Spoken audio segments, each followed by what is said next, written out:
இலங்கை, Indonesia, பங்களாதேஷை தொடர்ந்து நேபாளில் வெடித்திருக்கக்கூடிய gen Z புரட்சி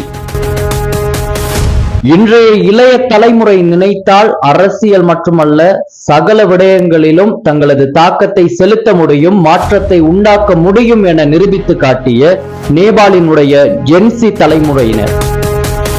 நேபாள் புரட்சியினுடைய பின்னணி என்ன, நேபாள் புரட்சியினால் ஏற்பட்ட விளைவுகள் என்னென்ன அப்படிங்கிறது தொடர்பா சுருக்கமா நம்ம இந்த வீடியோல பார்க்க போறோம். நான் உங்கள் சிவா சதீஷ். இன்னைக்கு தான் நம்மளுடைய சேனலுக்கு நீங்க வரீங்கன்னா மறக்காம நம்மளோட சேனலை சப்ஸ்கிரைப் பண்ணிட்டு தொடர்ந்து வீடியோவை பாருங்க. வாங்க வீடியோக்குள்ள போகலாம்.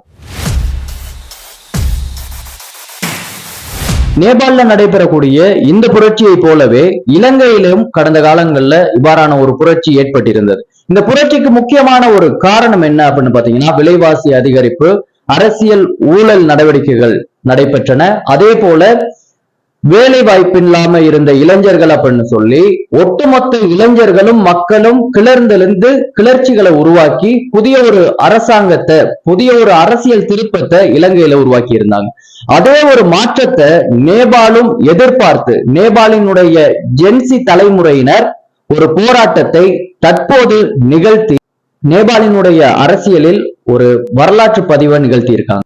நேபாள் அரசாங்கம் செப்டம்பர் மாசம் 2025 பேஸ்புக், இன்ஸ்டாகிராம், யூடியூப் போன்ற 26 சமூக ஊடகங்களை தடை செய்து இது அரசினுடைய ஊழலை வெளிப்படுத்தக்கூடிய இளைய தலைமுறையை அடக்க முயன்றதாக இளைய தலைமுறை கருதினாங்க. காரணம் என்ன அப்படின்னு சொன்னா, இளைய தலைமுறையினர் சோசியல் மீடியாவுல அதிகமா நாட்டமா பயன்படுத்தக்கூடியவங்க.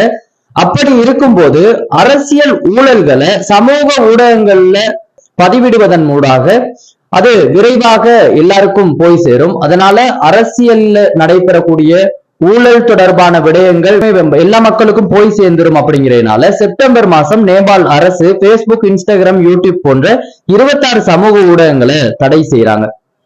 இந்த ஒரு அடக்குமுறையானது ஜென்சி அப்படின்னு சொல்லக்கூடிய இளையோர், நெப்போ கிட்ஸ் அப்படின்னு அழைக்கப்படுறாங்க. இவங்க அரசியல் தலைவர்களுடைய பிள்ளைகள் மட்டும் சுகபோக வாழ்க்கையை அனுபவிக்கிறத அவதானிச்சிருக்காங்க நேபாள்ல. இதனூடாகத்தான் இந்த ஒரு பின்னணியில தான் நேபாளில் தற்போது ஜென்சி புரட்சி ஆரம்பமாகி ஒரு பூகம்பமாக வெடித்திருக்கின்றது. இந்த ஒரு நிகழ்ச்சி ஜென்சி புரட்சி அப்படின்னு அழைக்கப்படுது. ஒரு தலைமுறை தங்களுடைய உரிமைகளுக்காக எவ்வாறு குரல் கொடுக்க முடியும் என்பதை காட்டுறதுக்காகவே இந்த ஒரு புரட்சி பார்க்கப்படுது. நேபாளத்துல மட்டுமல்ல, உலகம் முழுவதும் இளைய தலைமுறையினர் சக்தியை எவ்வாறு வெளிக்காட்டலாம் அப்படிங்கிறதுக்கு இது ஒரு சிறந்த ஒரு உதாரணமா இருக்கு. நம்ம எல்லாருமே இளையோரினுடைய குரலை கேட்பதற்கும் அவர்களுடைய கோரிக்கைகளை புரிந்து கொள்ளவும் மற்றும் ஒரு நல்ல எதிர்காலத்தை உருவாக்கவும் ஒன்றிணைய வேண்டும் அப்படிங்கிறதுக்கு உதாரணமாக இந்த ஜென்சி தலைமுறையினுடைய ஜென்சி புரட்சி அப்படிங்கிறது நேபாள்ல தற்போது நடைபெற்றிருக்கின்றது. இந்த போராட்டத்தினுடைய முதலாவது நாள் நேபாளத்தினுடைய தலைநகரான காட்மண்டுல புரட்சியாளர்கள், போராட்டக்காரர்கள் போராட்டத்தில் ஈடுபட்டு கொண்டிருக்கும் போது அதனை தடுக்க வந்த பாதுகாப்பு படையினர் துப்பாக்கி சூட்டு சம்பவங்களை நிகழ்த்துறாங்க.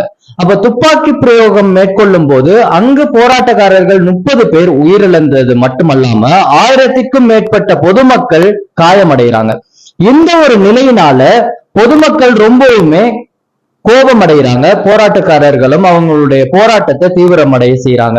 முதல் நாள் முழுவதும் பாதுகாப்பு படையினரின் இந்த காட்டுமிராண்டித்தனமான தாக்குதலால பாதிக்கப்பட்ட போராட்டக்காரர்கள் இரண்டாவது நாள் நேபாளத்தினுடைய பாராளுமன்றம், அதே போல நேபாளத்தினுடைய சிக்கந்தர் பார் அப்படின்னு சொல்லக்கூடிய முக்கியமான சில கட்டிடங்களை முற்றுகையிடுவது மட்டுமல்லாம நேபாளத்தினுடைய மிக முக்கியமான அமைச்சர்களையும் தாக்குதலுக்கு உட்படுத்துறாங்க. அது மட்டும் கிடையாது, நேபாளத்தினுடைய பிரதமரை தாக்குதல் நடாத்தி அவரை கண்டபடி அடித்து ஆற்றில் தூக்கி போடுற அளவுக்கு போராட்டக்காரர்கள் கோபமடைய செய்தது முதலாவது நாள் பாதுகாப்பு படையினரால் நடாத்தப்பட்ட துப்பாக்கி சூட்டு சம்பவங்களும் ஒரு காரணமாக இருக்கு. ஒரு தலைமுறை நினைத்தால் ஒரு நாட்டினுடைய அரசியலை எப்படி வேணாலும் மாற்றலாம் அப்படிங்கிறதுக்கு நேபாளத்தினுடைய ஜென்சி புரட்சி அப்படிங்கக்கூடிய இந்த ஒரு புரட்சி முக்கிய ஒரு விடயமா பார்க்கப்படுது. உலக மக்கள் அனைவருமே தெரிஞ்சிருப்பாங்க, ஒரு தலைமுறையினுடைய கோபம், ஒரு தலைமுறை அரசியல் ரீதியாக சிந்திக்க ஆரம்பித்தால் எப்படியான மாற்றங்கள் எல்லாம் நிகழும் அப்படிங்கிறதுக்கு இந்த ஒரு சம்பவம் முக்கிய ஒரு உதாரணமாக இருக்கு. அது மட்டுமல்லாம இந்த ஒரு சம்பவத்தினால நேபாளத்துல இடைக்கால தேர்தல் வரப்போகுது, ஆட்சி மாற்றங்களும் நிகழப்போகுது. இது தொடர்புல உங்களுடைய கருத்துக்கள் ஏதேனும் இருந்தா கமெண்ட்ல சொல்லுங்க. இது தொடர்பான மேலதிக செய்திகளையும் தருவதற்கு நான் தயாராக இருக்கேன். தொடர்ந்து நம்மளுடைய சேனலை சப்ஸ்கிரைப் பண்ணி பெல் ஐக்கானையும் கிளிக் பண்ணி வைங்க. அப்பதான் நம்ம போடக்கூடிய நியூஸ் எல்லாமே உங்களுக்கு உடனுக்குடன் வந்து சேரும். நன்றி, வணக்கம்.